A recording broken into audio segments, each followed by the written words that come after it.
Hello students, class 9th, chapter 1st, real number. In chapter real number, we have to already discuss exercise 1A, 1B, 1C, 1D. We have to discuss about the exercise 1E. Exercise 1E, very important exercise and depend on some standard formula. First one is x raised to power m multiply by y raised to power m. मतलब क्या निकला? इसको पढ़ा जाता है base, इसको पढ़ा जाता है पावर, इसमें भी ये बेस ये पावर। जब आप टू और मोर टर्म की प्रोडक्ट कर रहे हैं, अगर उन सभी के पावर सेम हो तो उनके बेस की मल्टीप्लाई हो जाती है, पावर सेम ही रहेगी। क्लियर बेटा? कि जब दो या दो से ज्यादा टर्म की आप प्रोडक्ट कर रहे हैं बट उनके बेस डिफरेंट है बट पावर क्या है? सेम है, तो पावर वही रहेगी, बेस मल्टीप्लाई हो जाता है। लेकिन सेकंड वे, अगर x की पावर m इंटू एक्स की पावर n, अब क्या आ गया कि जब दो संख्याओं के बेस सेम हो और बीच में मल्टीपल का साइन हो तो उनका बेस तो वही रहेगा लेकिन पावर ऐड हो जाती है। क्लियर? अगर ये यूं आ जाए x की पावर m अपॉन x की पावर n, डिनोमिनेटर से आप इसको न्यूमिनेटर में चेंज करें, x की पावर m इंटू एक्स की पावर माइनस m। m और n जो ये लिख रहा हूं, m भी क्या है हर स्थान पे? Real number. n भी क्या है हर स्थान पे? Real number. कोई भी रियल नंबर हो सकता है इस केस में। तो आप क्या लिखेंगे? बात तो वही हो गई, रियल नंबर नेगेटिव भी हो सकता है, रियल नंबर पॉजिटिव भी हो सकता है। तो फिर भी आप क्या लिखेंगे? x की पावर m माइनस n। उसके बाद जैसे ही अपने पास रिजल्ट मिलता है, जब दो संख्याओं के बेस सेम हो तो बेस वही रहेगा, पावर ऐड हो जाएंगे, चाहे वो डिनोमिनेटर के केस में हो चाहे वो न्यूमिनेटर के केस में हो। तो इस तरह से अपने पास जो भी क्वेश्चन होगा फर्स्ट ऑफ ऑल उनको प्रोडक्ट में कन्वर्ट करूंगा, फिर इनमें से जो सुटेबल फॉर्मूला दिखाई देगा मैं उनका यूज करते हुए इस एक्सरसाइज को सॉल्व करता हूं। देखिए बेटा, अब एक्सरसाइज स्टार्ट कर रहा हूं 1E और 1E के कुछ क्वेश्चन। जैसे पहला क्वेश्चन क्या है?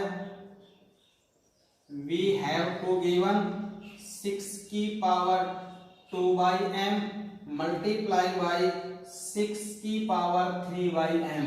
हम जो ये क्वेश्चन कर रहे हैं ये RS अग्रवाल बुक से कर रहे हैं। हमने क्या पढ़ाया था आपको? x की power m multiply by x की पावर n। m और n चाहे सेम हो चाहे डिफरेंट हो तो उसको हमने क्या लिखा था? x की पावर m प्लस n। तो यहाँ पे 6 की पावर 2 बाई 3 प्लस 3 बाई 5, तो 6 की पावर दो फ्रैक्शन का सम और डिफरेंस, आप एलसीएम लेके सॉल्व करते हैं। एलसीएम क्या आ गया इनका?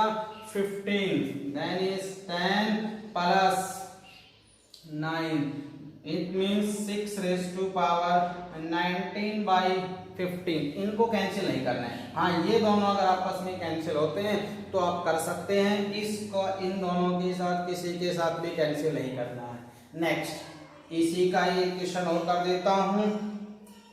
5 की पावर 6 बाई 7 डिवाइड बाई 5 की पावर 2 बाई 3। इससे प्रीवियस फॉर्मूले में हमने कैसे किया था? 5 की पावर 6 बाई 7 मल्टीपल से डिवाइड में, डिवाइड से मल्टीपल में ले जाता हूं तो पावर का साइन चेंज हो जाता है, बेस सेम है, पावर ऐड हो जाएंगी। 6 बाई 7 माइनस 2 बाई 3। एलसीएम क्या आ गया इनका? 21, ये हुआ 18 माइनस 14, 5 की पावर 4/21। तो इस तरह से ये दो क्वेश्चन हमने सॉल्व किया, 1 बाय 1 करके आपको भी इसी तरह से सॉल्व करना होगा। सेकंड, अगर अपने पास पावर पे पावर आ जाए, मतलब x की पावर m और कंप्लीट की पावर n, तो उसको क्या लिख दूंगा मैं, x की पावर m इंटू n। अगर कहीं x की पावर m इंटू n लिखा हो तो इसका मतलब वो दोनों पावर मल्टीपल हो जाती हैं। जैसे 3 की पावर 4 की पावर 1/4, ये जो क्वेश्चन हम कर रहे हैं उस टाइम पे क्वेश्चन नंबर 4 का फर्स्ट पार्ट कर रहे हैं। तो जब भी पावर पे पावर हो तो पावर मल्टीप्लाई हो जाती है। तो इस तरह से अपने पास आउटपुट क्या आ गया, 3। इसी प्रकार से इसका थर्ड पार्ट, फोर्थ का थर्ड पार्ट 1/3 की पावर 4 कंप्लीट की पावर 1/2।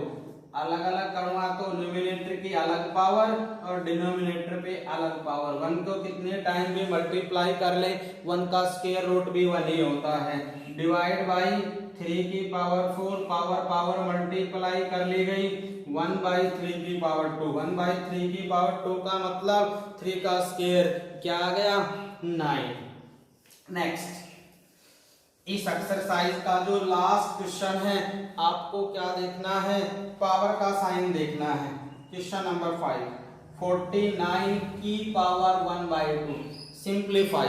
ऐसा क्वेश्चन जब भी आ जाए तो आपको फ्रैक्शन का डिनोमिनेटर देखना है, जो पावर में फ्रैक्शन है उसका, उसके डिनोमिनेटर पे वैल्यू कितनी है, 2। ऐसा कौन सा नंबर है जिसको 2 टाइम मल्टीप्लाई करें। अगर आपको सीसी डायरेक्ट नहीं करना आ रहा, 1 को 2 टाइम करो, 2 को 2 टाइम करें, 3 को करें, तब तक करें जब तक इसके इक्विवेलेंट न आ जाए। तो इसका मतलब वो नंबर कौन सा है, 7 × 7। 7 की पावर हाफ। जब दो संख्या कुछ नहीं है पावर तो 1 1 तो होंगी ही, तो 2 की पावर हाफ। जब पावर पे पावर हो तो पावर मल्टीप्लाई हो जाती है, ये इससे कैंसिल। तो 7 की पावर 1 मतलब 7। क्लियर। इसी तरह से इसका थर्ड पार्ट 64 की पावर 1/6, फ्रैक्शन ये है जो पावर वाले, उसका डिनोमिनेटर कितना है, 6। ऐसा कौन सा नंबर है जिसको 6 टाइम मल्टीप्लाई करूं तब 64 आता। 1 को करूंगा तो 1 ही आएगा, 2 को करूंगा तो 2 2 2 2 2 2 2 2 जा 4 8, और उस तरह से ये भी 8। 64 की पावर 1/6, 1 2 3 4 5 6, सबके ऊपर पावर कितनी कितनी है, 1। मैंने क्या बोला था, 2 और मोर टर्म जब प्रोडक्ट में हो तो उन सभी की पावर ऐड हो जाती है। 1 + 1 + 1 कितनी बार, 6 बार।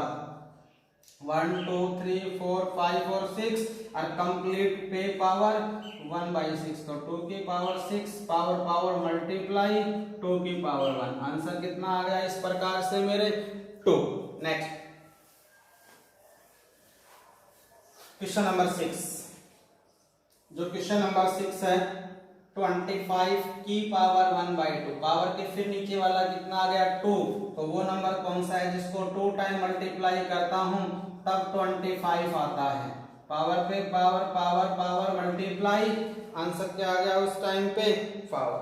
नेक्स्ट, क्वेश्चन नंबर 7, 64 की पावर -1/2। मैंने आपको क्या कहा कि जब भी इसका डिनोमिनेटर क्या है, कुछ नहीं है तो 1। अगर कोई फ्रैक्शन की पावर नेगेटिव हो, आप उसको पॉजिटिव करने के लिए जो भी बेस वाली फ्रैक्शन है उसको रेसिप्रोकल कर दें, तो कितना बन जाएगा, 1/64। पावर नेगेटिव है तो पॉजिटिव है तो नेगेटिव में कन्वर्ट हो जाती है। पावर के नीचे वाला कितना है, 2, तो इसको भी 1 को 2 टाइम करूंगा तो 1 आएगा, 8 को 2 टाइम करूंगा तो 64 आएगा। अंदर वाले को परफेक्ट स्क्वायर किसका कह सकता हूं, 1/8 का होल स्क्वायर की पावर 1/2। जब पावर पे पावर हो पावर मल्टीप्लाई हो जाती है। अपने पास आंसर क्या आता है, 1/8। तो इस तरह से आंसर एक्चुअली में क्या आया, 1/8 आउटपुट आता है। क्लियर बेटा। तो इस तरह से आपको सोल्व किया 7 का फर्स्ट पार्ट। ये 1/8 है, ध्यान से सुन लें आप, 1/8 उसकी पावर 1 है यहाँ पे। नेक्स्ट, इस एक्सरसाइज का लास्ट क्वेश्चन, ये है 81 की पावर -1/4। पावर नेगेटिव आ गई तो इसके फ्रैक्शन को नीचे वाले को बेस वाले को आप उसको रेसिप्रोकल कर दें तो 1/81 की पावर 1/4। ऐसा कौन सा अंक है जिसको, क्योंकि पावर के नीचे क्या है 4, ऐसा कौन सा अंक है जिसको 4 टाइम मल्टीप्लाई करूं तब 1 आए और 4 टाइम इटसेल्फ को मल्टीप्लाई करूं तब 81 आए। तो 1 को 4 टाइम करूंगा तब कितना आएगा 1 और 3 को 4 टाइम करूंगा। बार बार बोल रहा हूं, एक बार समझ नहीं आ रहा आप स्टार्टिंग से लग जाएं बार बार। 1 को 4 टाइम, 2 को 4 टाइम, 3 को 4 टाइम, 4 को 4 टाइम, जब तक करें जब तक उसके इक्विवेलेंट न आ जाए। तो इसको क्या आ गया 3 की पावर 4 की पावर 1/4। 1 भी अंदर कितनी बार है 4 बार, 3 भी कितनी बार है 4 बार। तो इसको क्या लिखा जा सकता है 1/3 की पावर 4 की पावर 1/4। जब पावर पे पावर हो, पावर पावर मल्टीप्लाई, ये कैंसिल। तो इस प्रकार से अपने पास आंसर क्या आ गया 1/3। बेटा इस तरह से एक्सरसाइज 1E अपनी कंप्लीट होती है। 1E का मतलब अपना चैप्टर नंबर जो फर्स्ट है उसको हमने कंप्लीट किया। RS अग्रवाल बुक से जो लास्ट एक्सरसाइज है 1F वो एक रिवीजन एक्सरसाइज है 1A to 1E तक। Thanks, have a nice day.